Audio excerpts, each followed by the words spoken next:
তো হ্যালো বন্ধুরা, কেমন আছো সবাই? আশা করি সবাই অনেক ভালো আছো। তো তোমাদের ভালোবাসায় আমিও অনেক ভালো আছি। তো আজকে রান্না বান্না নিয়ে চলে এসেছি। তো আজকে কি কি রেসিপি চলো তোমাদের সাথে শেয়ার করি। রান্নায় কি কি ছিল তোমরা নিশ্চয়ই দেখে বুঝতে পারছো। এখানে হচ্ছে বাঁধাকপির তরকারি, মসুর ডাল এবং মাছের ঝাল আজকে রান্নায় রয়েছে। তো এই ডিশে যেগুলো রয়েছে না, ধনে পাতা আর এখানে রয়েছে আদা রসুন। তো দেখো আমি কিভাবে রান্না করছি। যেহেতু আমার কাছে ক্যামেরা নেই, নিজেই এক হাতে ক্যামেরা ধরেছি এবং এক হাতে রান্নাটা করেছি। তো কড়াইতে প্রথমে তো বাঁধাকপি আলু ভেজে নিয়েছি। তো তারপর কড়াতে দেখো পেঁয়াজ দিয়ে তেল দিয়েছি। তেলটা এসে যেতে পেঁয়াজটা দিয়ে দিয়েছি, আদা রসুন দিয়ে দিয়েছি, তেজপাতা। তারপর আস্তে আস্তে লঙ্কার গুঁড়ো, হলুদ গুঁড়ো এবং জিরে গুঁড়ো দিয়ে মশলাটায় জল ঢেলে কষাতে দিয়ে দিয়েছি। দেখো মশলাটা কষাতে দিয়ে দিয়েছি এবং কি সুন্দর কালারটা এসেছে, তাই না? এবার এখানে কুচি করে কাটে রাখা আছে ধনে পাতা।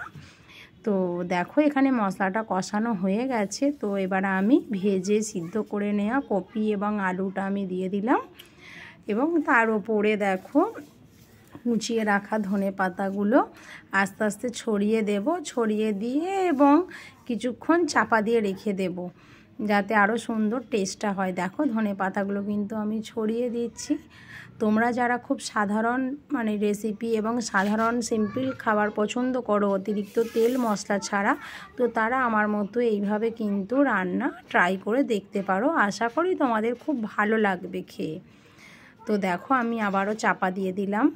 তো এটা লাস্ট পর্যন্ত তরকারির ফাইনাল লুক তোমরা দেখে নিচ্ছ।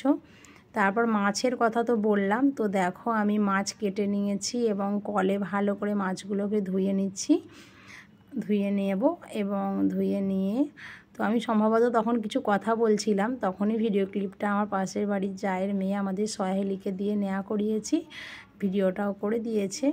তো মাছের ঝালটা আমি বানাবো। দেখো তেলটা দিয়ে দিয়েছি, তেলটা এসেও গেছে। তো মাছগুলো আমি ছেড়ে দিলাম এক এক করে, দেখতে পাচ্ছ।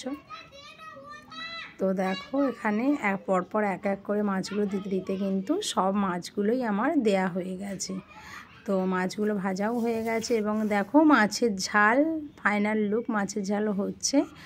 আর এখানে কিন্তু মসুর ডালটা আমি ফোটাচ্ছি। তো আমি তো এই নতুনই ব্লগ বানাচ্ছি, জানি না কেমন হচ্ছে। তোমাদের যদি ভালো লাগে তোমরা অবশ্যই চ্যানেলটা সাবস্ক্রাইব করে দেবে এবং আমাদের সমস্ত যা যা রান্না হয়েছে আজকের দেখো দেখিয়ে দিলাম। তো ভিডিও ভালো লাগলে লাইক কমেন্ট করে দেবে। Thank you.